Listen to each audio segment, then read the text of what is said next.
আমি তো জানি না পাবো কি পাবো না, আল্লাহ তোমার দেয়া সেরা জান্নাত। আমি তো জানি না পাবো কি পাবো না, আল্লাহ তোমার দেয়া সেরা জান্নাত। আমি শুধু জানি নরকের অগ্নি সইতে পারবো না কোনো দিন রাত। আমি তো জানি না পাবো কি পাবো না, আল্লাহ তোমার দেয়া সেরা জান্নাত। আমি তো জানি না পাবো কি পাবো না, আল্লাহ তোমার দেয়া সেরা জান্নাত। গুনাহ তো করেছি আমি বালুরাশি সম, অগণিত সীমাহীন। পাপীর এই তওবা কবুল করে নাও রব্বুল আলামিন। গুনাহ তো করেছি আমি বালুরাশি সম, অগণিত সীমাহীন। পাপীর এই তওবা কবুল করে নাও রব্বুল আলামিন। হায়াত আমার কমছে শুধু প্রতিদিন, গুনাহ আমার বাড়ছে শুধু বাধাহীন। তুমি তো পারো দিতে না যা, আমি শুধু জানি নরকের অগ্নি সইতে পারবো না কোনো দিন রাত। আমি তো জানি না পাবো কি পাবো না, আল্লাহ তোমার দেয়া সেরা জান্নাত। আমি তো জানি না পাবো কি পাবো না, আল্লাহ তোমার দেয়া সেরা জান্নাত। আমি তো বড়ই পাপী ফিরে এসেছি তোমার করুণার দরে, তোমাকে ডাকছি জীবনের সব গুনাহ স্বীকার করে। আমি তো বড়ই পাপী ফিরে এসেছি তোমার করুণার দরে, তোমাকে ডাকছি জীবনের সব গুনাহ স্বীকার করে। ক্ষমা করো প্রিয় রহিম রহমান তুমি, ফিরাই দিও না কোথায় যাব আমি। কবুল করো প্রভু এই মোনাজাত। আমি শুধু জানি নরকের অগ্নি সইতে পারবো না কোনো দিন রাত। আমি তো জানি না পাবো কি পাবো না, আল্লাহ তোমার দেয়া সেরা জান্নাত। আমি তো জানি না পাবো কি পাবো না। আল্লাহ তোমার দেয়া সেরা জান্নাত। আলহামদুলিল্লাহ, আল আকসা জামে মসজিদের উদ্যোগে আজকের এই বার্ষিক নবমতম বার্ষিক ওয়াজ মাহফিল, আজকের এই মুহূর্তে আয়োজনের সম্মানিত সভাপতির আসন অলঙ্কিত করে যিনি আছেন মাওলানা মোহাম্মদ মাসুদুর রহমান সাহেব, মুহাদ্দিস, মদিনাতুল উলুম মাদ্রাসা খুকনি। হুজুর কি আছে?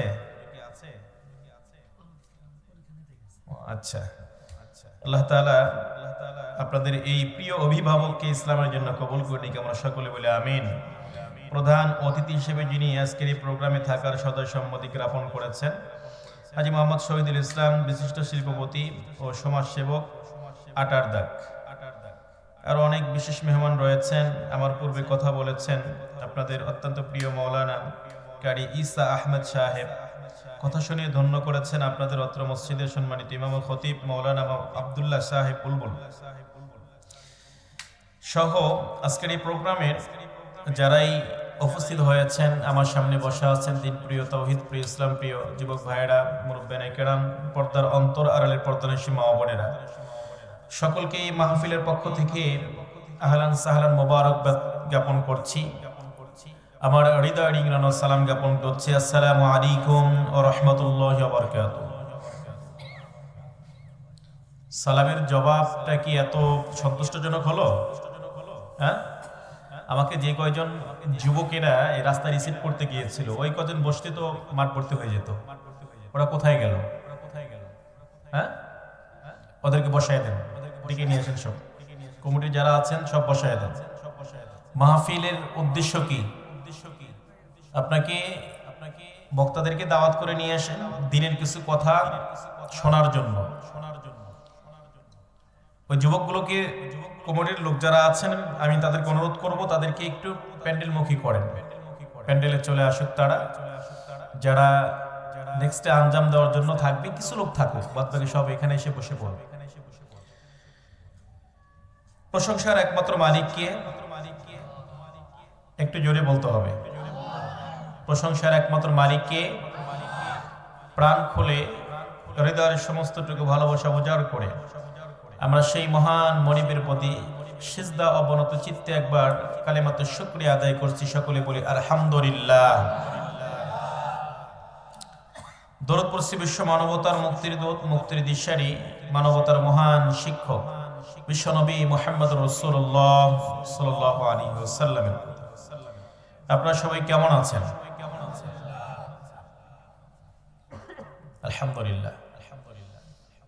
এই প্রোগ্রামটা হওয়ার কথা ছিল আরো কয়েকদিন আগে, একটা দুর্ঘটনাবশত হয়ে প্রোগ্রাম পিছিয়ে গিয়েছে। শুরু থেকে যোগাযোগ করেছিল আমার সাথে। আসলেই দুর্ঘটনা দিয়ে আজকে আমরা আলোচনা শুরু করব ইনশাআল্লাহ। আমরা পৃথিবীতে যারা এসেছি, আমরা পৃথিবীতে কিয়ামত পর্যন্ত থাকবো। হ্যাঁ, থাকবেন না নাকি চলে যেতে হবে? চলে যেতে হবে। আমরা কি কিয়ামত পর্যন্ত থাকতে পারবো? কয় বছর থাকবো গ্যারান্টি আছে? বলতে পারবেন কেউ? এখানে যারা এসেছেন, এখন অনেক নিয়ত করে এসেছেন যে আজকে মাহফিল শুনবো, আগামীকাল আর অনেক কাজ বাকি আছে, লাইফটাকে আরো সুন্দর করে সাজাতে হবে, এরকম প্ল্যান প্রোগ্রাম নিয়ে আমরা আমাদের জীবনটা সামনের দিকে অতিবাহিত করি, ঠিক কিনা? কিন্তু আমাদের সব প্ল্যান, সব কাজ, সবকিছু একদম ম্লান করে দেয় মৃত্যু নামক একটি শব্দ। হঠাৎ করে চলে আসে। আমরা বলি হঠাৎ করে মারা গিয়েছে। মৃত্যু কখনো হঠাৎ করে আসে না, এই কথাটা ভুল। মৃত্যু কখনো হঠাৎ করে আসে? আপনার নির্ধারিত হায়াত যখন শেষ হয়ে যায় তখনই মৃত্যু আসে। তার মানে হঠাৎ করে না, হঠাৎ করে আসে না। আপনি মৃত্যুর জন্য প্রস্তুত না, সেই জন্য আপনি বলছেন হঠাৎ করে এসেছে। আপনি প্রস্তুত ছিলেন না, যার কারণে আপনি কি মনে করেছেন, ভাবছেন যে হঠাৎ করে মৃত্যু চলে এসেছে। আমরা সেই জন্য বলি হঠাৎ করে। কি হয়েছে বলে হঠাৎ করেই মারা গেল। হঠাৎ করে মারা যায় না। আবার আমরা বলি অকাল মৃত্যু। কি বলি? মৃত্যুর কখনো অকাল আছে? মৃত্যু কাল পরিপূর্ণ করেই তারপরে আসে। অকাল মৃত্যু বলতে কোনো শব্দ নেই। হায়াতের কোটাটা সে পূর্ণ করেই দুনিয়া থেকে বিদায় নেয়। সেজন্য অকাল মৃত্যু কোনো মৃত্যু নয়, হঠাৎ মৃত্যু কোনো মৃত্যু নয়। নির্ধারিত সময়ে আজরাইল আসে। আজরাইল আপনার হুকুমে আসে না, আমার হুকুমে আসে না, আজরাইল একজনের হুকুমে আসে। তিনি কে বলেন তো দেখি? আরো জোরে বলেন, তিনি কে? সেজন্য মানুষ আমরা প্রতিনিয়ত রাস্তায় বের হই কাজের সন্ধানে, জীবিকার সন্ধানে। আজকে এই প্রোগ্রামটা যখন হওয়ার কথা ছিল, একটা মৃত্যু প্রোগ্রামটা পিছিয়ে দিয়েছে। এখন প্রোগ্রাম কিন্তু হচ্ছে, যদিও পিছিয়ে গিয়েছে, প্রোগ্রাম কি হচ্ছে না? কিন্তু যে চলে গেল সে কি আর কখনো ফিরে আসবে? যে চলে যাচ্ছে যাবে, কিন্তু সব স্বাভাবিক চলবে। আমরা কিয়ামত পর্যন্ত থাকবো না, কিন্তু কিয়ামত পর্যন্ত এই ভূমি, এই রাস্তা, এই পথ সব ঠিকঠাক থাকবে। কিয়ামত পর্যন্ত থাকবে, কিন্তু আমরা কেউ থাকবো না। আমার জায়গা আরেকজন চলে আসবে। এটাই হচ্ছে দুনিয়া।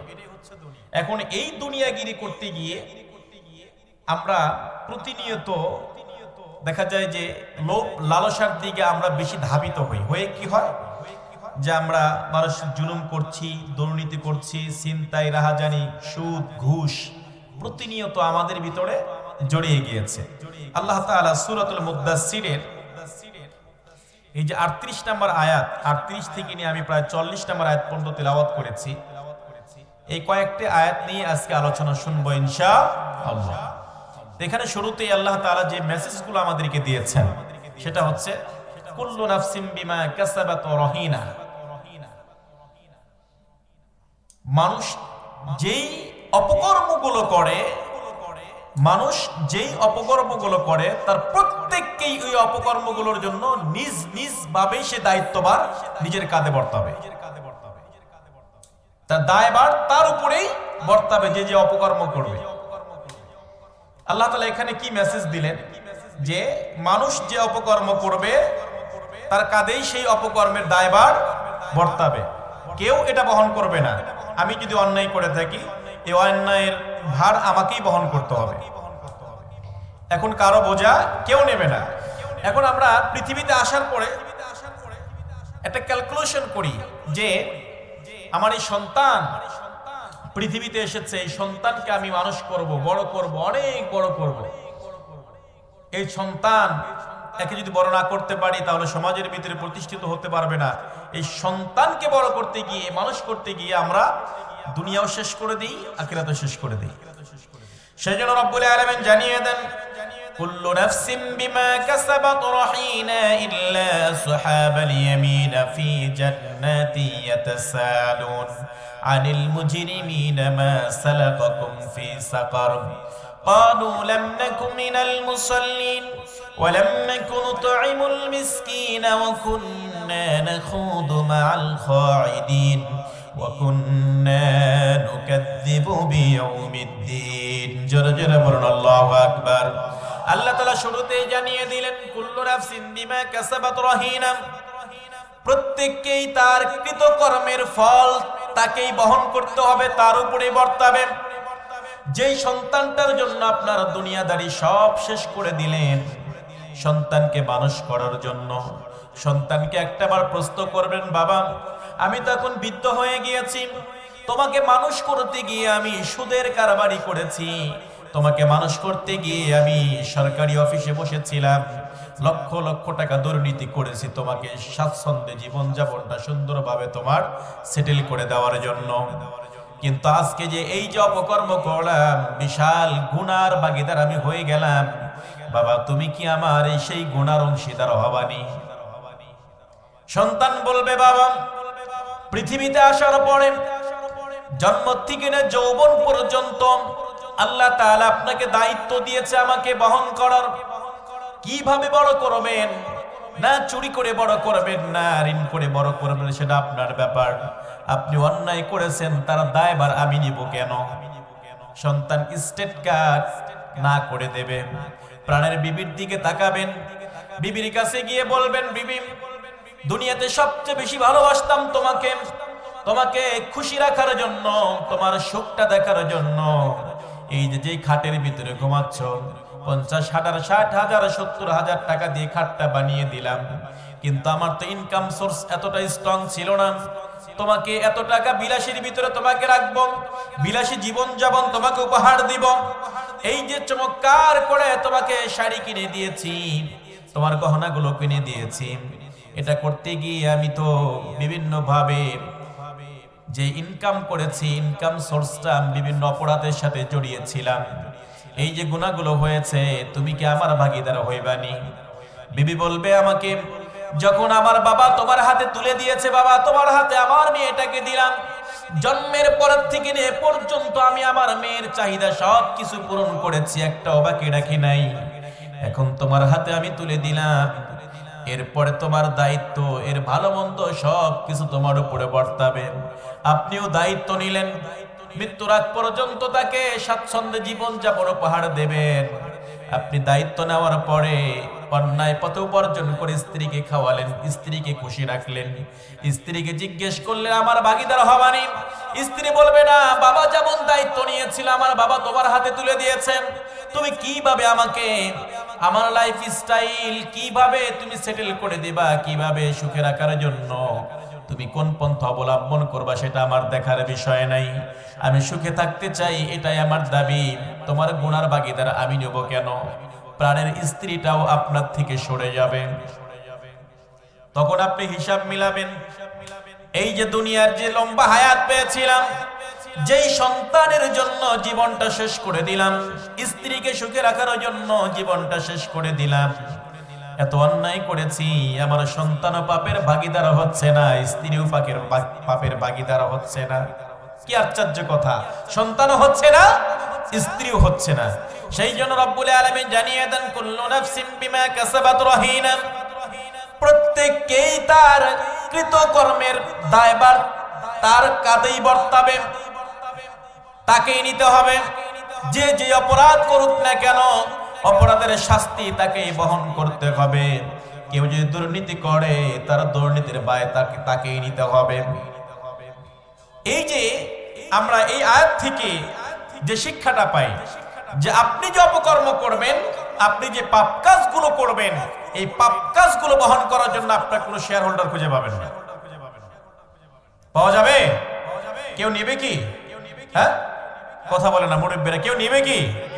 কেউ নেবে না। আপনি ভাববেন, এই যে বললাম যে পরিবারের জন্য তো সেটা করেছি আমি, কিন্তু পরিবার এখন নিচ্ছে না, পরিবার এখন সেটা নেবে না, কারণ পরিবারের দায়িত্ব হচ্ছে আপনার, কিন্তু আপনি পরিবারকে ওইভাবে সাজাতে পারেননি।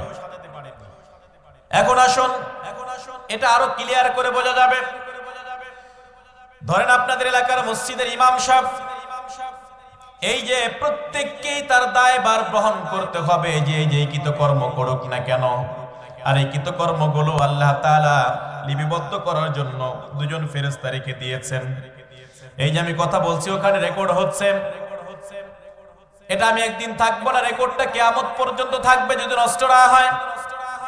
আমি কি কথাগুলো বললাম, আমি হয়তো এখানে 1-1.5 ঘন্টা 2 ঘন্টা কথা বলবো, হয়তো আগামীকাল জিজ্ঞেস করবেন, হুজুর আপনি এই কথাটা বলেছেন, হয়তো আমার মনে নাও থাকতে পারে, কিন্তু রেকর্ড যে হচ্ছে, আমি যদি মিথ্যা বলি যে না আমি এটা বলি নাই, রেকর্ড যে হচ্ছে সঙ্গে সঙ্গে সেটা সাক্ষী দেবে, হুজুর এই দেখেন মিথ্যা বলার কোনো সুযোগ নাই, মিথ্যা বলার কোনো সুযোগ নাই।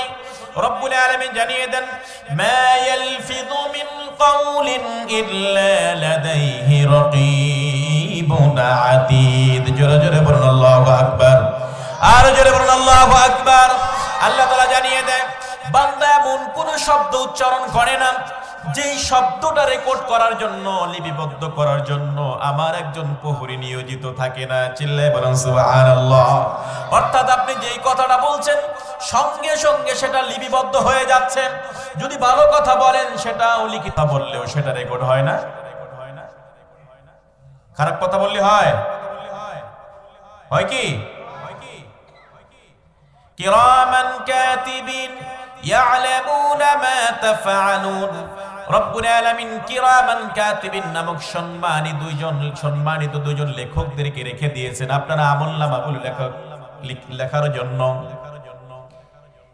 আল্লাহ রাব্বুল আলামিন কাল কিয়ামতের ময়দানে, হাসরের ময়দানে এই আমলনামাগুলো আপনার সামনে পেশ করবে।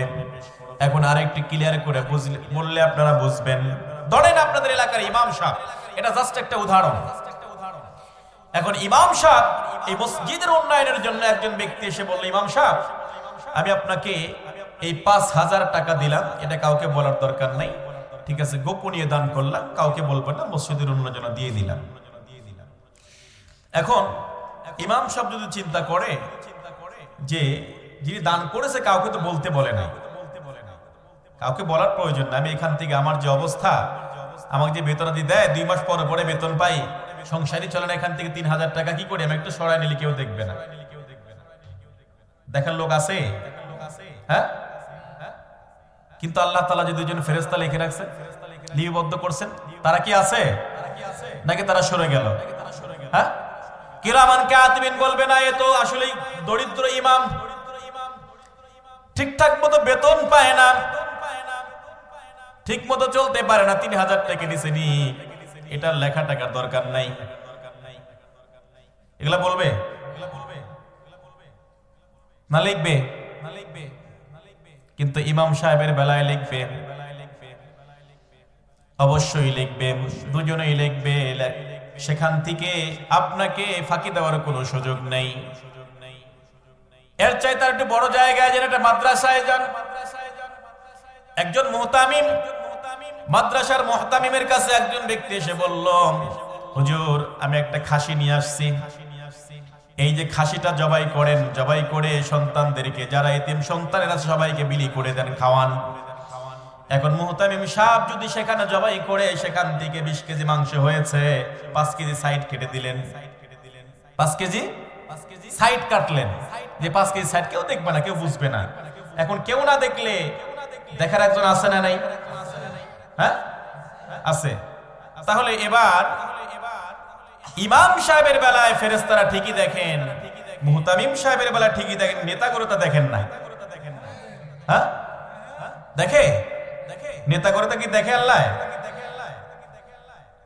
আল্লাহ তাআলা এই কথাটাই বলেছেন, কুল্লু নাফসিন বিমা কাসাবাত রহিনা, হাজার হাজার টাকা পাচার করে দেশের সম্পদ বাহিরে দিয়ে দিয়েছ, কোটি কোটি টাকার সম্পদ বাহিরে পাচার করেছ, মানুষরা তোমাদের ভয়ে রাস্তা দিয়ে হাঁটতে পারে নাই, তোমাদের ভয়ে তটস্থ হয়ে থাকছে, বাড়িতে ঠিকমতো ঘুমাতে পারে নাই, ঘুমাতে দাও নাই। কোথায় সেই বাহাদুরি গেল? আজকে যে অপকর্মগুলো করেছো, সেই অপকর্মগুলো রব্বুল আলামিন জানিয়ে দিয়েছেন, কুল্লু নাফসিন বিমা কাসাবাত রহিনা, তোমাকেই ভোগ করতে হবে। আজকে তার জ্বলন্ত উদাহরণ আমরা দেখছি। তুমি পরিবারকে খুশি করার জন্য যে অপকর্মগুলো করেছো, পরিবারের একটাও নাই, ধরা পড়েছো।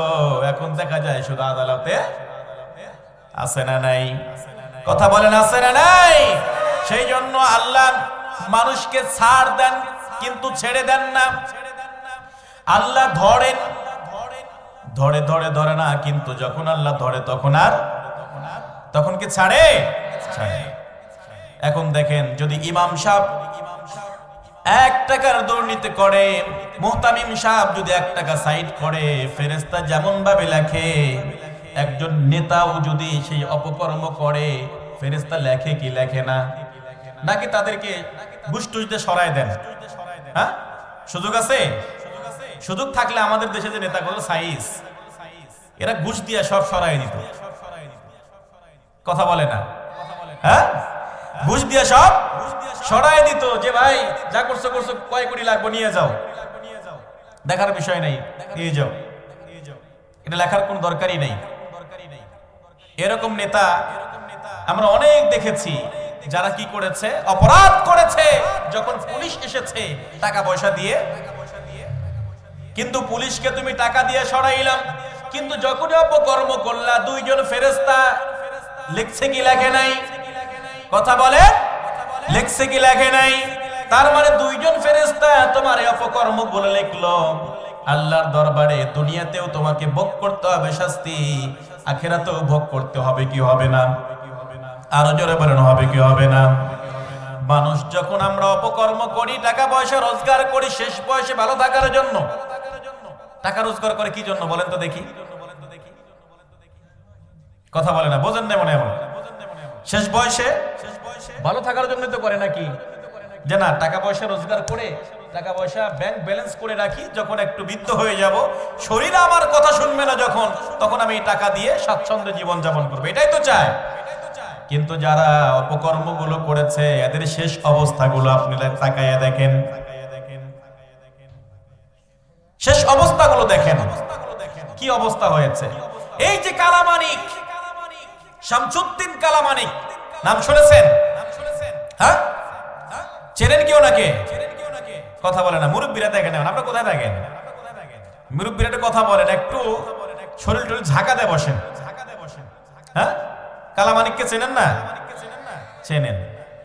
আল্লামা দেলোয়ার হোসেন সাঈদীর ফাঁসির রায় তিনিই দিয়েছিলেন। নাউজুবিল্লাহ পড়বেন না?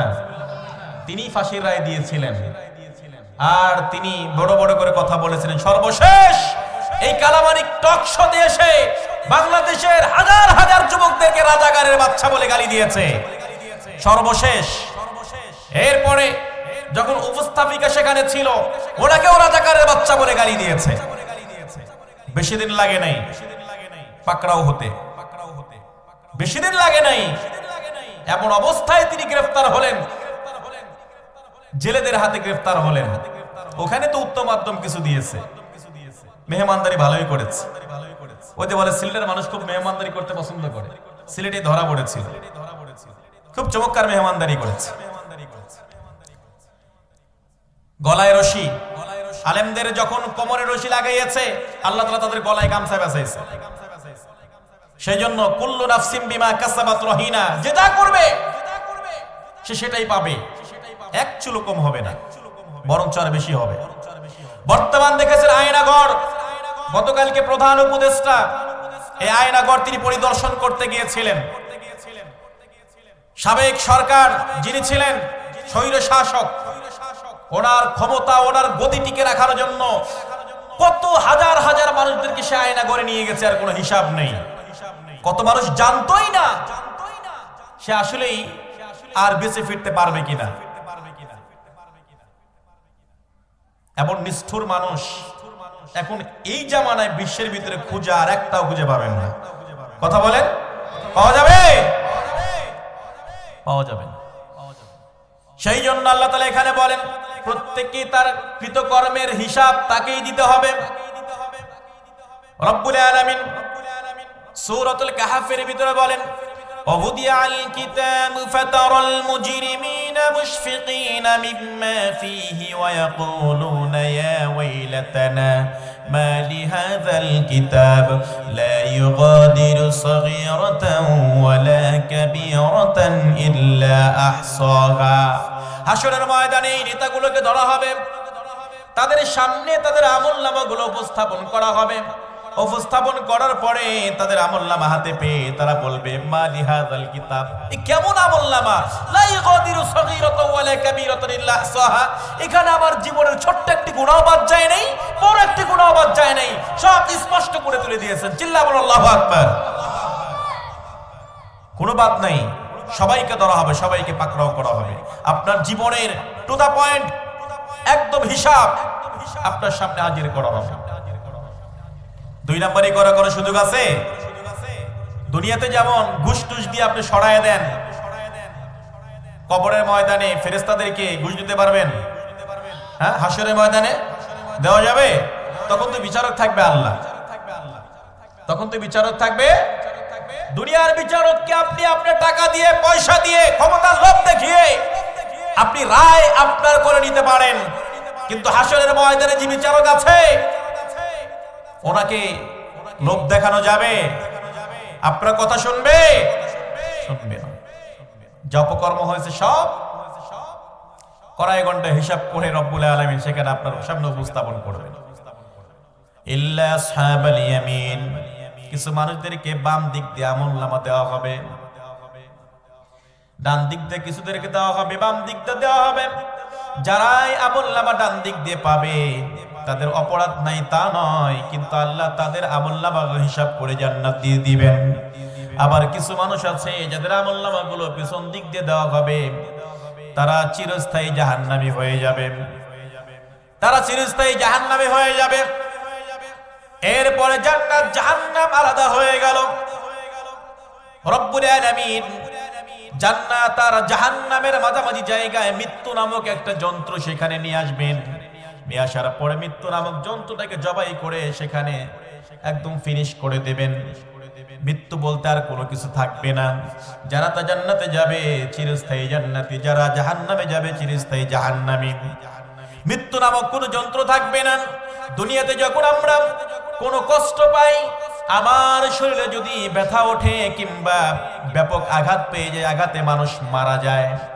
কোন মানুষ আগুনে যখন পুড়ে যায়, শরীরে আগুন লাগলে একটা সময় আগুনের তাপে উত্তপ্ত হতে হতে মানুষটা মারা যায়।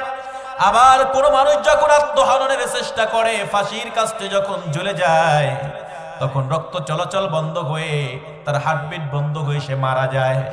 মারা যাওয়ার পরে সে আর বুঝি কোনো শাস্তি পায় না। আমরা দুনিয়ার চোখে দেখি সে তো মারা গেল, সে তার মারা যাওয়ার পরে আমরা চিন্তা করি তার তো সব শেষ হয়ে গেল, এইটা চিন্তা ভাবনা করি আমরা। কিন্তু হাসরের ময়দানে আপনি আঘাত পাবেন, কষ্ট পাবেন, মৃত্যু হওয়ার আর কোনো সম্ভাবনা নেই। সেই জন্য জান্নাত আর জাহান্নাম আলাদা হয়ে যাবে। যখন জান্নাতীরা জান্নাতে যাবে, জাহান্নামীরা জাহান্নামে যাবে। জান্নাতীরা জান্নাতের বিশাল বিশাল বিশাল ফ্ল্যাট তারা পাবে। পাওয়ার পরে সেই ফ্ল্যাটগুলো, সেই রাজপ্রাসাদগুলো তারা ভ্রমণ করবে। ভ্রমণ করা শেষে তারা প্রাসাদের বাহিরে চলে আসবে। আসার পরে দেখবে কি ব্যাপার, সামনে তাকিয়ে দেখবে দুনিয়ার ভিতরে আমি যার সাথে এক কাতারে দাঁড়িয়ে আমি নামাজ আদায় করেছি, যেই আমার প্রতিবেশী বন্ধু ছিল সে দেখি আমার কাতারে শামিল হয়ে দাঁড়িয়ে গিয়েছে। পাশাপাশি জান্নাতে তার আল্লাহ তাআলা বসে বসে সুযোগ করে দিয়েছে। ডাকবে, ভাই এদিকে আসেন, কি ব্যাপার, দুনিয়াতে আমরা দুই ভাই একসাথে নামাজ পড়েছি, আজকে দেখি আমাদের প্রতিবেশী বানিয়ে দেওয়া হয়েছে। আল্লাহ তাআলা প্রতিবেশী বানিয়ে দেবেন। আসলে একটু গল্প করি, খুশি গল্প করি। আমরা যেমন চাষটালে যা গল্প শুরু করে দেই, চাষটালে গিয়ে যেমন গল্প শুরু করে দিই, জান্নাতীরা জান্নাতে গিয়ে এরকম একে অপরের সাথে কি করবে, গল্প করবে, একে অপরের সাথে গল্প করবে। আর জান্নাতের সময়টাকে আল্লাহ তাআলা স্টপ করে দেবে। সময়টা কি হবে, স্টপ, সময় আর চলবে না। তখন আর বুঝবেন না যে আসলে কত বছর পার করলাম, কত বছর পার করলাম। সময় যদি ঘড়ির কাঁটা বন্ধ হয়ে যায়, বোঝা যাবে কি, বোঝা যাবে না। জান্নাতীরা জান্নাতে যাবেন, একে অপরের সাথে বসে বসে গল্প করবে। হঠাৎ তাদের চোখটা চলে যাবে জাহান্নামের দিকে। বিশ্বনবী সাল্লাল্লাহু আলাইহি ওয়াসাল্লাম তিনি বলেন, জান্নাত আর জাহান্নামের দূরত্ব প্রায় 1,00,000 মাইল দূরত্ব হবে। তারপরেও জান্নাতীরা জাহান্নামীদেরকে দেখতে পাবে, জাহান্নামীদের চিৎকার গুলো জান্নাতীরা শুনতে পাবে, জান্নাতীদের নিয়ামত গুলো জাহান্নামীরা দেখবে, তাদের কথাগুলো শুনবে। একে অপরকে জিজ্ঞেস করবে, ভাই ওই যে জাহান্নামের ভিতরে দেখছি আমার এলাকার নেতা, আমার এলাকার বড় শিল্পপতি, আমার এলাকার বড় প্রভাবশালী ব্যক্তি, ওরা জাহান্নামে কেন? আনিল মুজরিমিন, অপরাধীদের সম্পর্কে জিজ্ঞেস করবে, মা সালাকাকুম ফি সাকার, কোন কারণে তারা সাকার নামক জাহান্নামে আসলো, কি তাদের অপরাধ ছিল? অপরাধীদের সম্পর্কে একজন আরেকজনকে জিজ্ঞেস করবে। জিজ্ঞেস করার পরে একজন বলবে, ভাই আমি তো জানি না আসলে কি জন্য সে জাহান্নামী হয়েছে, আমি তো জানি না কি জন্য জাহান্নামী হয়েছে। এবার তারা দুজনেই বলবো, চলো যাই দেখি, ওই যে জাহান্নামের দারোগা মালিক আছে, ওর কাছে আমরা যাই, দেখি ও কোনো অ্যানসার দিতে পারে কিনা। কি জন্য? ও তো আমার প্রতিবেশী ছিল, ও আমাদের এলাকার সবচেয়ে বড় নেতা ছিল, ও কেন আজকে জাহান্নামে গেল? জাহান্নামের দারোগা মালিকের কাছে চলে যাবে। চলে যাওয়ার পরে বলবে, সালাম দিয়ে বলবে, জাহান্নামের দারোগা তুমি কি জানো ওই লোকগুলো জাহান্নামী কেন? তুমি কি জানো ওই লোকগুলো কেন জাহান্নামী হলো? কি কারণ? জাহান্নামের মালিক, দারোগা মালিক, তিনি খুব কড়া মেজাজে থাকবেন যে না আমি এগুলো জানি না, তাদেরকে জিজ্ঞেস করো। এবার জান্নাতীরা নিজেই গিয়ে জিজ্ঞেস করবে তোমরা কি জন্য জাহান্নামী হয়েছো? তারা বলবে আমরা 4টি কারণে জাহান্নামী হয়েছি। কয়টি কারণ? আরো জোরে বলেন। জোরে বলেন। চারটি কারণে। এখন দেখেন এই কারণগুলো আমাদের সাথে মেলে কিনা। যদি মিলে যায় কপাল পুড়ে যাবে, আর এখান থেকে আমাদের ফিরতে হবে যদি মিলে যায়। এক নাম্বার কারণ তারা বলবে ক্বালু লাম নাকু মিনাল মুসাল্লিন, আমরা মুসল্লি ছিলাম না, আমরা মুসল্লি ছিলাম না, দুনিয়াতে নামাজ আদায় করি নাই, নামাজের আন্দোলন করি নাই, নামাজের কথাই যারা বলেছে তাদের সাথে আমাদের কোনো সম্পর্ক ছিল না। যারা নামাজের আন্দোলন করেছে তাদের বিরুদ্ধে আমরা চক্রান্ত করেছি, ষড়যন্ত্র করেছি, তাদেরকে আমরা নামাজ ঠিক মতো আদায় করতে দেই নাই। গতকালকে একটা ভিডিও দেখলাম, তাদের আমলে এমন এক ঘটনা ঘটেছে, মানুষ নামাজে দাঁড়িয়েও তারা নিরাপদে থাকে নাই। নামাজ হচ্ছে শান্তির জায়গা, মসজিদটা আল্লাহর ঘর, সেখানেও তারা মানুষদেরকে নিরাপদে থাকতে দেয় নাই। সিসি ক্যামেরায় ভিডিওটা ধারণ করা হয়েছে। একজন মুসল্লি নামাজ আদায় করছে আর তাকে মারার জন্য সাঙ্গপাঙ্গ বাহিরে দাঁড়িয়ে আছে। নামাজ শেষ হচ্ছে না, তারা শুধু পায়চারা করছে। এই পায়চারি করতে গিয়ে একটা পর্যায়ে সালাম ফিরানো শেষ হয় নাই, এরকম পিছন দিক থেকে ধরে টান দিয়ে পিছনে বাড়ি শুরু করে দিছে,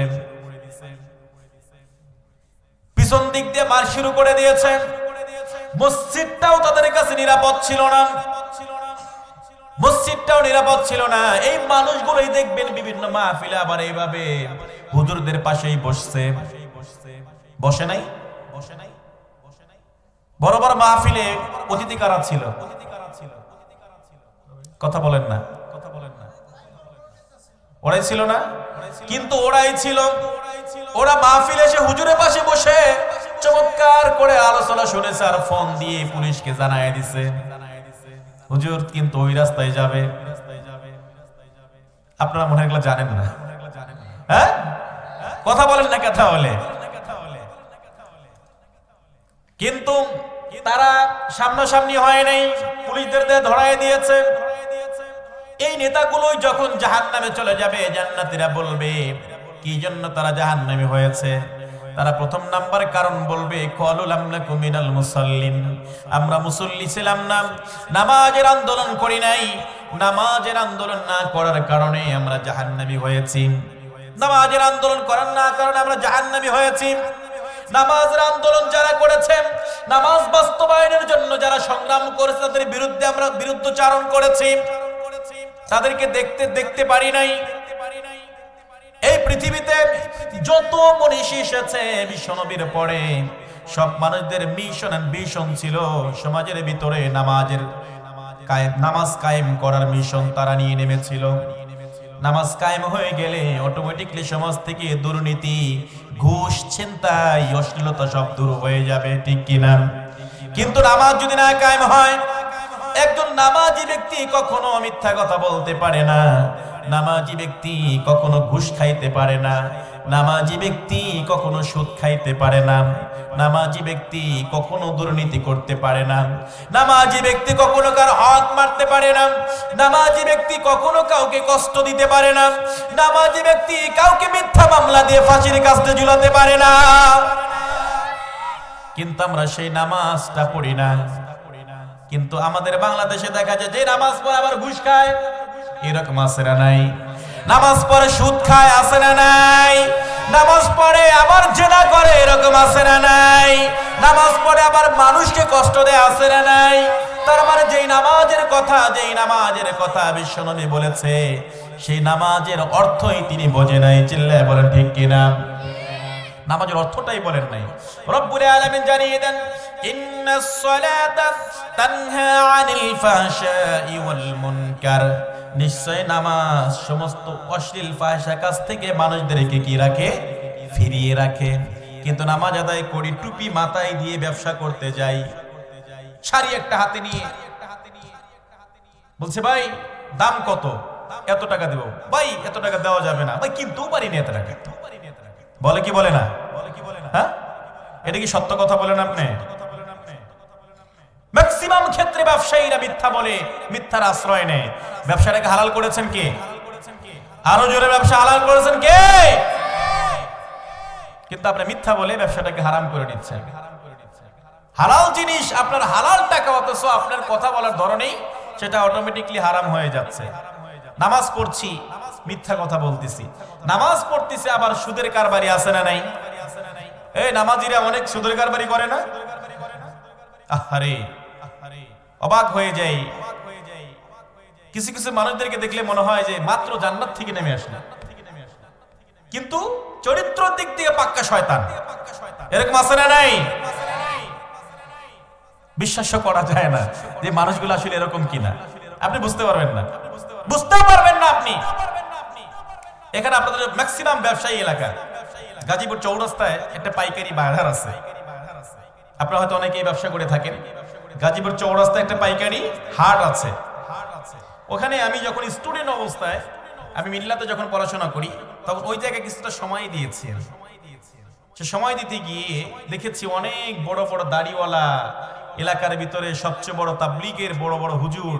আমি তাবলিগের দোষ দিচ্ছি না, তবে তারা এটার সাথে জড়িত হুজুর, কিন্তু জুমার নামাজও পড়ে না, প্রতিনিয়ত মিথ্যা বলে।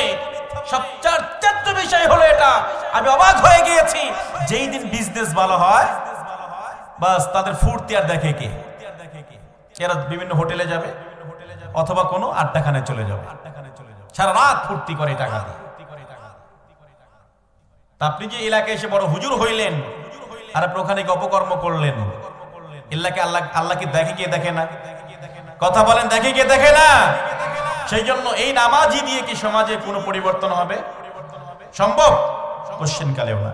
সেই জন্য তারা শুরুতেই বলবেন নাম্বার 1 ক্বালু লাম নাকু মিনাল মুসাল্লিন, তারা বলবে আমরা মুসল্লি ছিলাম না, নামাজ আদায় করি নাই। নামাজীদের সংখ্যা আমাদের দেশে কম না বেশি? হ্যাঁ, কথা বলে না। নামাজীদের সংখ্যা আমাদের দেশে কম না বেশি? কম। আপনাদের এলাকায় যতগুলো ঘর আছে, যদি সব ঘর থেকে একজন করে মসজিদে ঢোকে, মসজিদে জায়গা হবে? হ্যাঁ, জায়গা হবে? জুমার দিনে যেইভাবে মুসল্লি আসে, প্রত্যেক নামাজ যদি সেইভাবে মুসল্লি মসজিদে ঢোকে, মসজিদে জায়গা দেওয়া যাবে? তার মানে এরা যারা থাকে এরা কি মুসলিম না? হ্যাঁ, তার মানে এরা নামাজ আদায় করে না। বিশ্বনবী সাল্লাল্লাহু আলাইহি ওয়াসাল্লাম বলেন মান তারাকাস সালাতা মুতাআম্মিদান ফাকাদ কাফার, যেই ব্যক্তি ইচ্ছাকৃতভাবে নামাজ ছেড়ে দিল সে কুফরি করলো। আর এইভাবে ধারাবাহিকভাবে নামাজ যদি ছেড়ে দিতে থাকে, একটা সময় সে মুসলমানের কাতারে নাম থাকে না, সে কাফের হয়ে যায়। নাউজুবিল্লাহ পড়ুন, আরো জোরে বলেন নাউজুবিল্লাহ। কারণ কাফের আর মুসলমানদের ভিতরে কেবলমাত্র দেওয়াল হচ্ছে নামাজ। নামাজটাই হচ্ছে কাফের এবং মুসলমানদের ভিতরে দেওয়াল, এটাই পার্থক্য করে দেয়। আপনি নামাজ আদায় করেছেন না, আবার জান্নাতে যাওয়ার জন্য আপনি বসে আছেন। বিশ্বনবী সাল্লাল্লাহু আলাইহি ওয়াসাল্লামের সাহাবীরা নামাজটাকে কতটা গুরুত্ব দিত। এই নামাজ জীবনের শেষ মুহূর্তে এসেও নামাজকে তারা 1 সেকেন্ডের জন্য ভুলতো না। সাইয়েদনা ওমর ফারুক রাদিয়াল্লাহু তাআলা আনহুর জামানায় আমিরুল মুমিনিন শেষ মুহূর্তে এসে নামাজটাকে কি গুরুত্ব দিয়েছেন। ওমর রাদিয়াল্লাহু তাআলা আনহু মসজিদ নববী থেকে বের হয়েছেন, কয়েকজন সাহাবীদেরকে সঙ্গে করে নিয়ে রাস্তা দিয়ে হাঁটছেন, আর তার একটা বাজারের দিকে যাচ্ছেন। সাইডে দেখে একটা দোকান, কর্মকারের দোকান, কামারের দোকান। সেখানে সে কামার লোহা পিটিয়ে পিটিয়ে বিভিন্ন অস্ত্র বানায়। ওমর রাদিয়াল্লাহু তাআলা আনহু সেখানে দাঁড়িয়ে গেলেন। দাঁড়িয়ে দেখে সেই কর্মকার, যে কামার ছিল তার নাম ছিল আবু লুলুম, তিনি ছিলেন একজন মুশরিক, অগ্নি পূজক। ওমর রাদিয়াল্লাহু তাআলা আনহু তাকে বললেন তুমি নাকি খুব সুন্দর করে অস্ত্র বানাতে পারো, তুমি নাকি খুব সুন্দর করে অস্ত্র বানাতে পারো।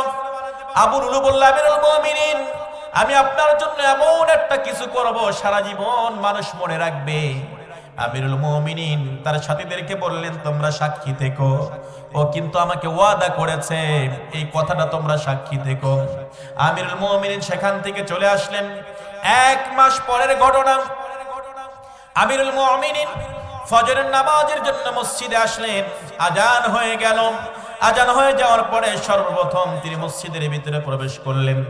আবু লুলুম সেই দিন আমিরুল মুমিনিন মসজিদে প্রবেশ করার পূর্বেই তিনি সেখানে প্রবেশ করলেন। একটা খঞ্জর বানালেন আগেই 1 মাস পূর্বে। খঞ্জরটা সাধারণত একদিকে হাতল থাকে আর এক সাইডে ধারালো থাকে, কিন্তু সেই খঞ্জরটা বানানোর মাঝখানে হাতল আর দুই সাইড ধারালো। মাঝখানে হাতল, দুই সাইড ধারালো, দুদিক দিয়ে ধারালো। আপনি যেদিকেই টাচ করবেন সেদিকেই আঘাত প্রাপ্ত হবে। এই খঞ্জরটা বানিয়ে আবু লুলু করলো কি, 1 মাস বিষের ভিতরে চুবিয়ে রাখলেন। কিসের ভিতরে?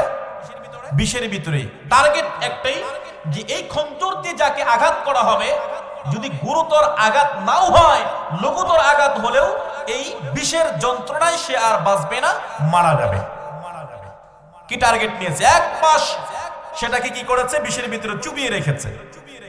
আবু লুলু আমিরুল মুমিনিন মসজিদে প্রবেশ করার পূর্বেই তিনি মসজিদে ঢুকে পড়েছেন।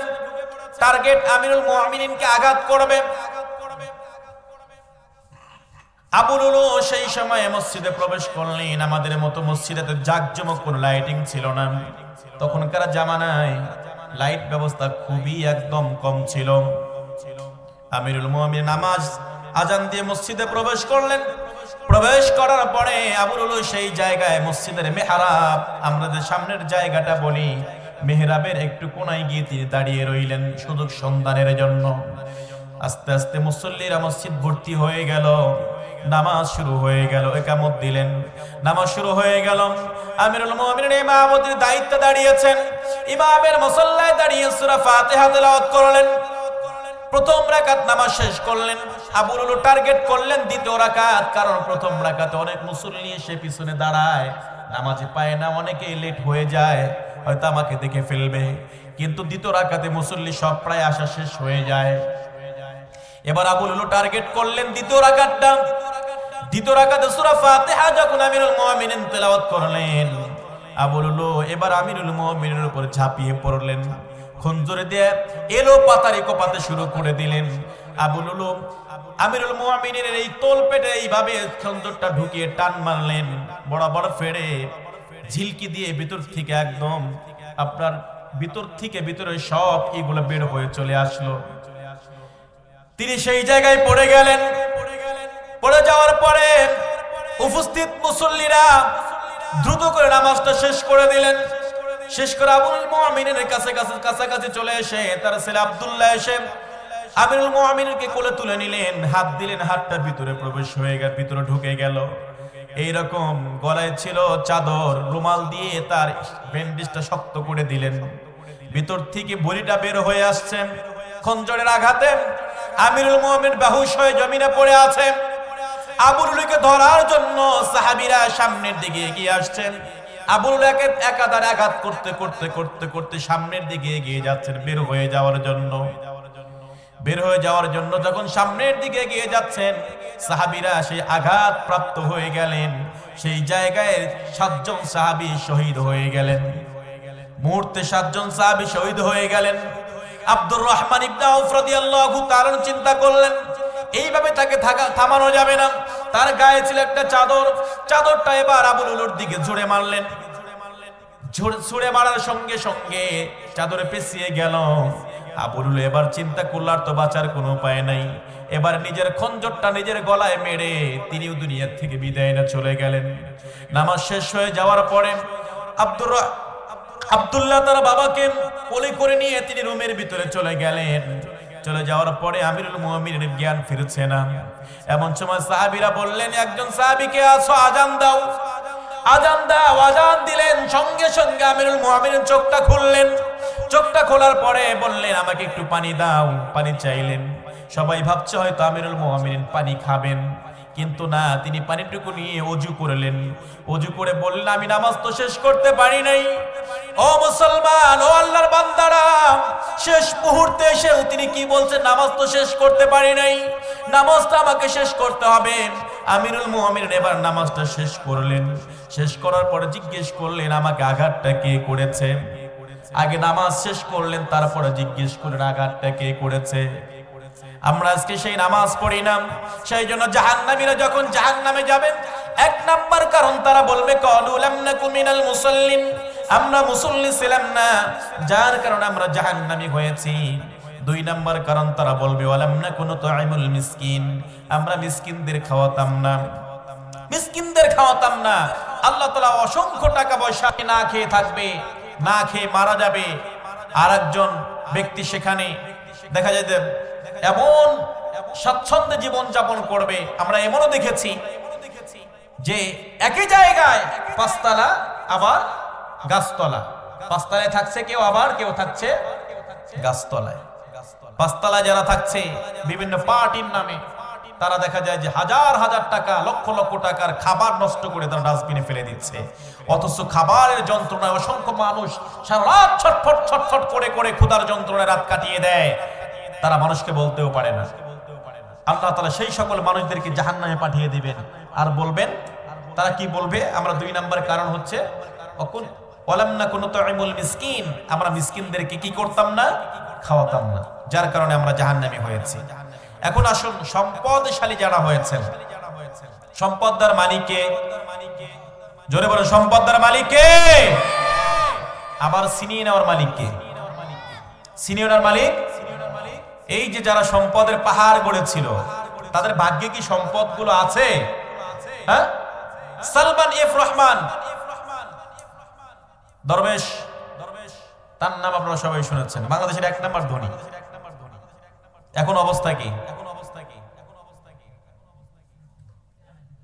এখন অবস্থা কি? কথা বলে না। সালমান এফ রহমানের নাম শুনেননি আপনারা? হ্যাঁ, এখন কি অবস্থায় আছে? জেলে। আহারে, হাজার হাজার কোটি টাকা তিনি চেয়েছিলেন, আরো হাজার হাজার কোটি টাকা ইনকাম করবে সরকারের ঘাড়ের উপরে বসে বসে, যার কারণে সরকারকে তিনি পোষা বিলের মতো করে রেখেছিলেন। এখন সব শেষ, টাকাগুলো এখন ভ্যাকসিমকো সেটা বন্ধ আছে, ওনার যে কোম্পানি সেটা বন্ধ আছে। হাজার হাজার কোটি টাকা, কত মানুষের টাকা রক্ত চুষে খেয়েছে, এর কোনো হিসাব নেই। কিন্তু যিনি খাইলেন ওনার অবস্থা কি এখন? সেজন্য সম্পদ একজন দেন, তিনি কে বলেন তো দেখি? আরো জোরে বলেন, তিনি কে? সম্পদ দিতেও সময় লাগে না, আবার নিতেও সময় লাগে না। 5 তারিখের আগে কেউ জানতো না, 5 তারিখের আগে কেউ জানতো না, সকালবেলাও কেউ জানতো না আমি হঠাৎ করে ফকির হয়ে যাব, দেশ ছাড়া হব, সব হারিয়ে যাবে। জানতো? কথা বলেন, জানতো? 5 তারিখ সকালবেলাও তাদের যে গরম গরম বক্তব্য, তাদের যে উদ্ধত্তপূর্ণ আচরণ, আমরা তো মেনেই নিয়েছিলাম, এ আর আজরাইল না আসা পর্যন্ত আর সচ্ছে না। এটা কি আমরা মেনে নেই নাই? কথা বলেন। অনেকেই দেখেছি যারা এই অন্য দল করতো, তারা ঘোষণা দিয়ে আবার এদের দলে যোগ দিয়েছে যে না, সম্ভাবনা নাই, একে সরানোর সম্ভাবনা নাই, অতএব আমরা এখন এর সাথেই মিলেমিশে খাই, আর কিছু করার নাই। এই ছিল তাদের স্লোগান, এর সাথে মিলেমিশে খাই। মিলেমিশে খাইতে যা দেখে যে 2 দিন পরে হেরাও নাই। তো তারা জানতোই না যে আমাদের এইভাবে যেতে হবে।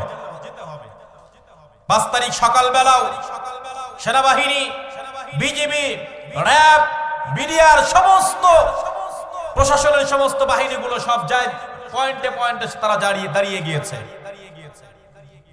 তারা কল্পনাও করতে পারে নাই যে আমাদের আর কয়েক ঘন্টা মাত্র সময় বাকি আছে, কয়েক ঘন্টা সময় বাকি আছে। সেই জন্য টাকা আর ক্ষমতা, এই দুটি জিনিস কার হাতে? আরো জোরে বলেন, কার হাতে? এই দুটি জিনিস সবসময় রদ বদল হয়, হাত বদল হয়, এটা চিরস্থায়ী থাকে না, চিরস্থায়ী থাকে না। এটা তো গেল। এই যে তারা দুর্নীতি করেছে, টাকা পয়সার পাহাড় করেছে, কিন্তু আবার এক শ্রেণীর মানুষ দেখেন, এই মানুষদেরকে মারার জন্য মিলিয়ন মিলিয়ন ডলার ব্যয় করেছেন।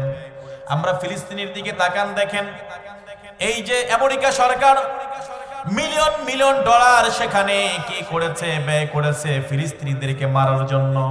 এখন আবার নতুন আর এক পাগল চলে এসেছে, মাথা পাগলা।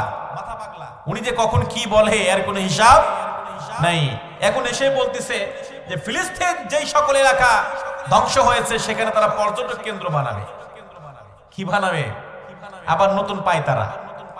পর্যটক কেন্দ্র বানানোর উদ্দেশ্য কি? সেটা দখল করে নেওয়া। সেটা কি করে নেওয়া? দখল করে নেওয়া। আর ওরা তো আসলে দখলবাজ। এই ইহুদিরা মূলত দখলবাজ। ওদের কোনো ভূমি পৃথিবীতে নাই, ছিল না, এখন নাই, ভবিষ্যতেও থাকবে না। এরা আসলে দখলবাজ, দখলদারিত্ব নিয়ে এরা আছে।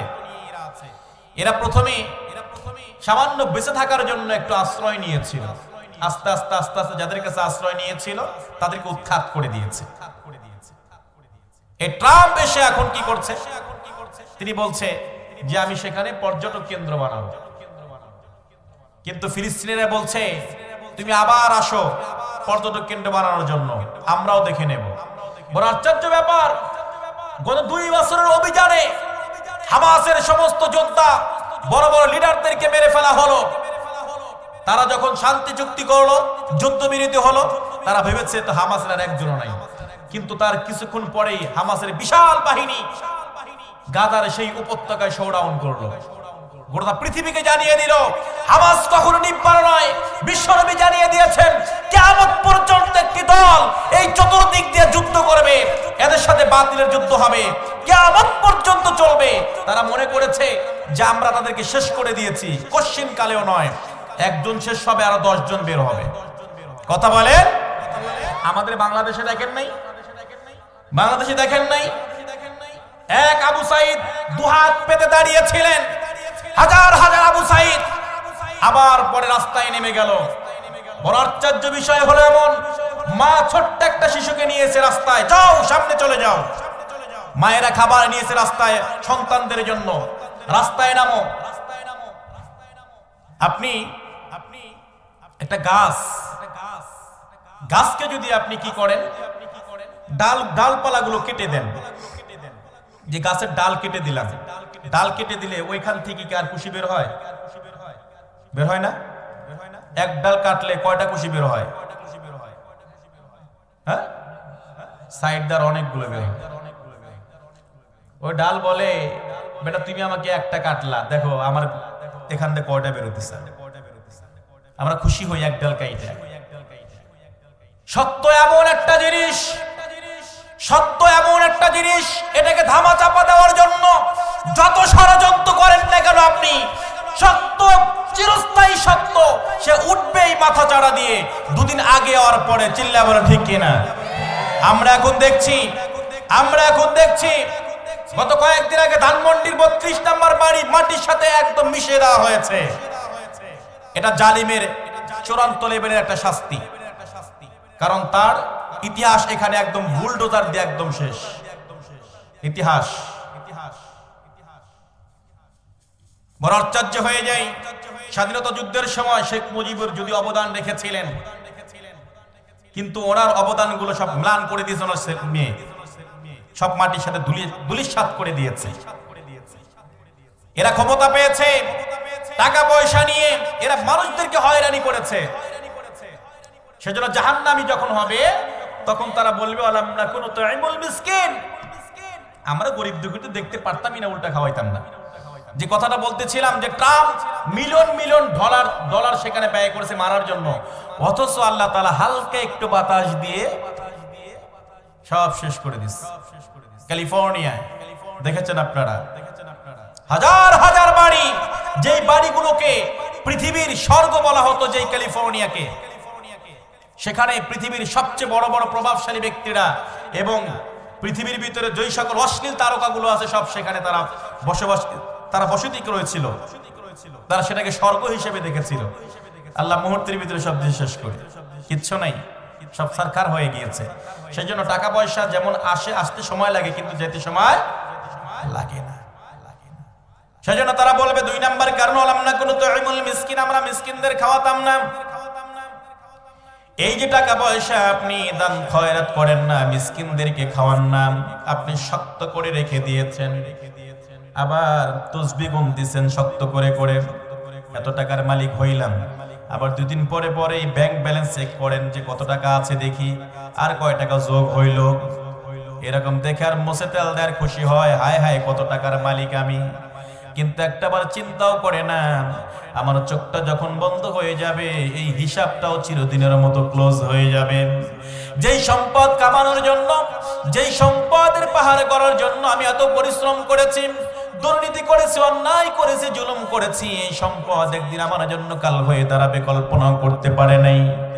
সেই জন্য এই সম্পদ নিয়ে বাহাদুরি করার খুশি নাই। আপনি যেটা মিসকিনদের খাওয়াবেন, দান খয়রাত করবেন, এটাই আপনার জন্য থেকে যাবে, বাদ বাকি সব আপনার সাথে সম্পর্ক ছিন্ন করবে। চিল্লায় বলেন ঠিক কিনা? আরো জোরে বলেন ঠিক কিনা?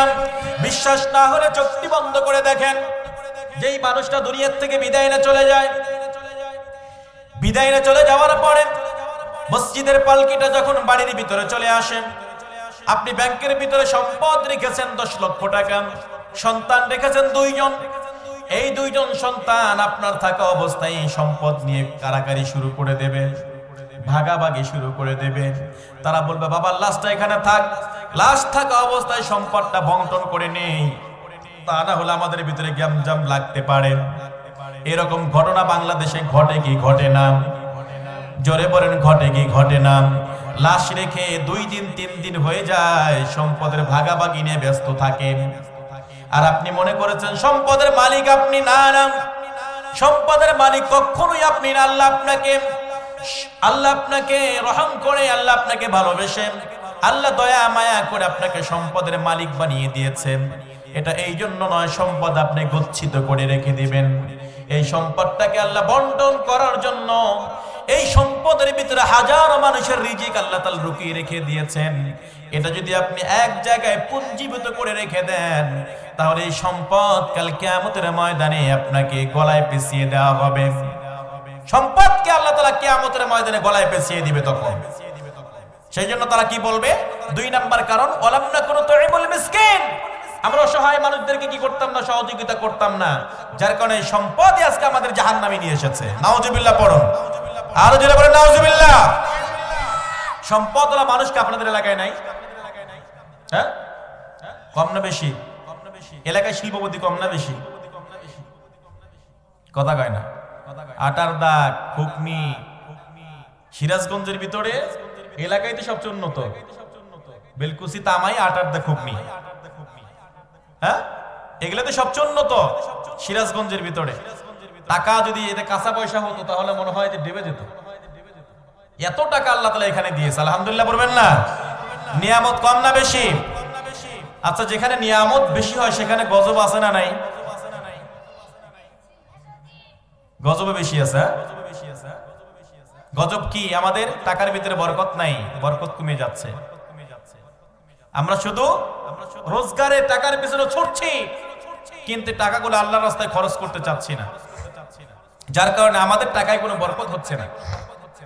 এবার আসুন, তারা 2 নাম্বার কারণ বলবে, ওয়ালাম নাকুনু তুইমুল মিসকিন, আমরা মিসকিনদের কি করতাম না? খাওয়াতাম না, মিসকিনদের খাওয়াতাম না। এখন ধরেন এই যে আপনাদের পার্শ্ববর্তী শিল্পপতি একজন আছে, উনি এখন দেশে আছে নাকি বাইরে? পলাতক। হ্যাঁ, আসামি না? আসামি তো।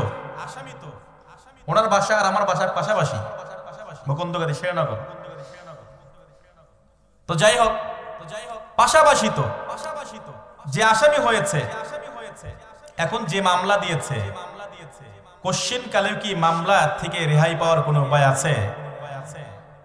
আর ঘুষ দেওয়ার কোনো সুযোগ আছে?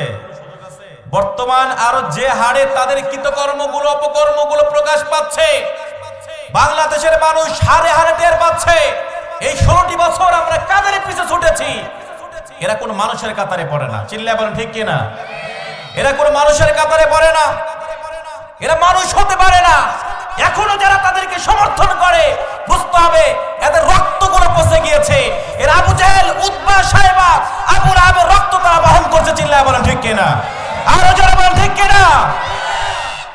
সেজন্য এখনো তাদেরকে যারা সমর্থন করে অনেকে, আরে আপনি কোন সেন্সে, কোন বিবেকে তাদেরকে সমর্থন করেন? এখন আপনি দেখছেন না এগুলো? আপনি চোখের সামনে যেগুলো ঘটে গেছে এগুলো দেখেন নাই? পাখির মতো মানুষ গুলি গুলি করে করে মারছে, এদের কি অপরাধ ছিল? এদের শিহাব, এরপর একজন হাফেজ, কি নাম ছিল? মেরে ফেললো, যে দুইজন একজন হাফেজ আর একজন শিহাবকে মেরে ফেললো। সিয়াম, হাফেজ সিয়াম আর শিহাব, এদের অপরাধ ছিল কি? আমাকে বলেন আপনি, এদের অপরাধ ছিল কি? এদের কোনো অপরাধ ছিল? এরা ন্যায়ের পক্ষে তারা কি করেছিল?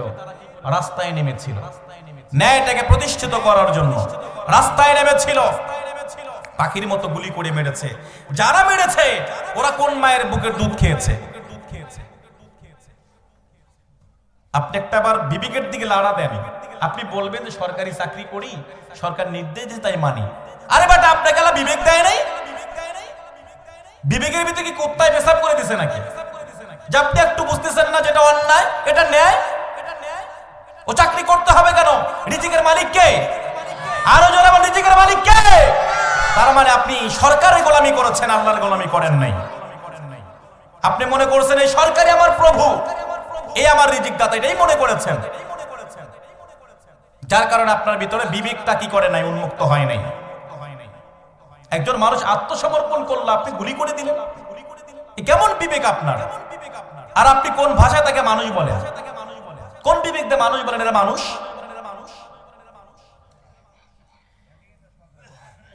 সেই জন্য আপনি এখনো যদি আপনার বিবেকটা না খোলেন, বিবেক যদি আপনার এখনো নাড়া না দেয়, তাহলে বুঝতে হবে আপনার ভিতরে মনুষ্যত্ব নষ্ট হয়ে গেছে, মনুষ্যত্ব নষ্ট হয়ে গেছে। সেজন্য আসুন, 2 নাম্বার কারণ তারা বলবে ওয়ালাম নাকুনু তু'ইমুল মিসকিন। ক্ষমতা পেয়েছি, টাকা পেয়েছি, আল্লাহ শিল্পপতি বানিয়ে দিয়েছে, আমরা মানুষদেরকে সহযোগিতা করতাম না। আপনি বলছেন যে নির্বাচনের সময় আমাদের পক্ষের লোক নির্বাচিত হইলে আমাদের লাভ। কি লাভটা হয়েছে? কারণ তারা তাদের লাভ ঠিকই করে নিয়েছে, তারা তাদের লাভ ঠিকই করে নিয়েছেন। আপনি সমর্থন দিয়েছেন, 500 টাকা আপনি ভোটটা বিক্রি করে দিলেন। আপনার একটা ভোট হচ্ছে একটা দেশের ভবিষ্যৎ, একটা আমানত। ইমানদারিত্ব সহ যদি আমানত রক্ষা করতে না পারেন, আপনার এই ভোটটা সমর্থন নিয়ে যদি কোনো ব্যক্তি নির্বাচিত হয়ে জুলুম করে, নির্যাতন করে, যত অপরাধ তার আমলনামায় হবে, অনুরূপ অপরাধে আপনিও হবেন। কথা বলেন? কারণ আপনি তাকে সমর্থন দিয়ে তাকে সেই জায়গায় পাঠিয়ে দিয়েছেন। কারণ তাকে সহযোগিতা করার জন্য আপনি কি করেছেন? তাকে তোলার জন্য আপনি সহযোগিতা করেছেন। আপনার সহযোগিতার সাথে সে উঠতে পারতো না। তার মানে মূল রাস্তাটা কি করেছেন? আপনি তৈরি করে দিয়েছেন। সেজন্য আসুন, আমরা সেদিকে নয়। আমরা শুরুটা করেছিলাম কুল্লু নাফসিন বিমা কাসাবাত রহিনান, প্রত্যেককে তার কৃতকর্মের জন্য ফল ভোগ করবে। দুনিয়াতেও ভোগ করবে, আখিরাতেও ভোগ করবে। এই ফল ভোগ করতে গিয়ে জাহান্নামী যখন হয়ে যাবে, তারা কারণ বলবে কয়টা? কয়টা কারণ বলবে? এই 18 দাগের মানুষ, হ্যাঁ 18 দাগের মানুষ কি ব্রেনটা কি এতই লস নাকি? হ্যাঁ, মনে রাখে না? কয়টা কারণ? কয়টা বলছি? কয়টা বলছি? 2টা বলছি, আরো 2টা বাকি আছে। কিন্তু প্রায় 11:30 বেজে গেছে। মাহফিল কতক্ষণ চলবে? 1টা বন্ধু চলবে? কম হলো না ভাই? সারা রাত চললে ভালো হতো না? কিন্তু আপনাদের অবস্থা তো ভালো মনে হচ্ছে না। ওই যে ঘুমাচ্ছে দেখেন মাঝখানে। ঘুমালে কি চলবে? হ্যাঁ, ঘুমালে চলবে? আপনাদের মসজিদের সভাপতি কি নাম তো না ভাইয়ের? আমিরুল ইসলাম। আমিরুল ইসলাম ভাই, ওনার ছেলে গত কয়েকদিন আগে বিদেশে ইন্তেকাল করেছে, আপনারা জানেন। যার কারণে এই প্রোগ্রামটা একটু লেট হয়েছে আবার সেটআপ দিতে। আমরা দোয়া করব আমিরুল ইসলাম ভাইয়ের জন্য, যে ওনার সন্তান। পৃথিবীতে সবচেয়ে বড় বোঝা কোনটা জানেন? সবচেয়ে ভারী বোঝা সন্তানের লাশ বাবার কাঁধে। এর চাইতে আর কোনো ভারী বোঝা পৃথিবীতে আর নাই। আপনি একটু কল্পনা করেছেন, সন্তানের লাশ বাবার কাঁধে। এটা যারা হারিয়েছে তারা ছাড়া কেউ বুঝতে পারবে না, কেউ না।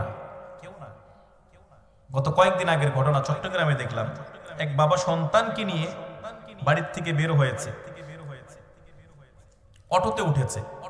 অটো পিছন থেকে ধাক্কা লেগে, সন্তানটা হয়তো হাতের ভিতরেই ছিল, ছিটকে পড়ে গিয়ে একটা পিকআপ ভ্যানের নিচে পড়ে সন্তানটা মারা যায়। বাবার হাত থেকে সন্তান পড়ে গিয়ে পিকআপ ভ্যানের নিচে পড়ে মারা যায়। মারা যাওয়ার পরে বাবা কি করবে এখন? সন্তানটা এরকম তুলে বুকে জড়ায় নিয়ে এরকম ভাবে পাথর হয়ে বসে আছে, বুকে জড়িয়ে নিয়ে পাথর হয়ে বসে আছে। ওই বাবা চিন্তা করছে, আমি এই লাশটা নিয়ে আমার ওয়াইফের কাছে, ওর মার কাছে কি জবাব দেব? যে বাবার কাছে সন্তান নিরাপদ না, কি জবাবটা তিনি দেবেন? নিথর দেহ বুকে জড়িয়ে বসে আছেন বাবায়, তাকিয়ে আছেন, কারো সাথে কোনো কথা বলছেন। পৃথিবীতে সবচেয়ে ভারী বোঝা হচ্ছে সন্তানের লাশ পিতার কাঁধে, সন্তানের লাশ পিতার কাঁধে। আমি এটা শোনার পরে বুকের ভিতরে লাড়া দিয়ে উঠেছে। আহারে, এই আমাদের দেশের হাজার হাজার যুবক, তারা পরিবারের জন্য, নিজের জন্য নয়, পরিবারকে সুখী রাখার জন্য, একটু শান্তিতে রাখার জন্য নিজের সুখগুলো, নিজের শান্তিগুলো সব বিসর্জন দিয়ে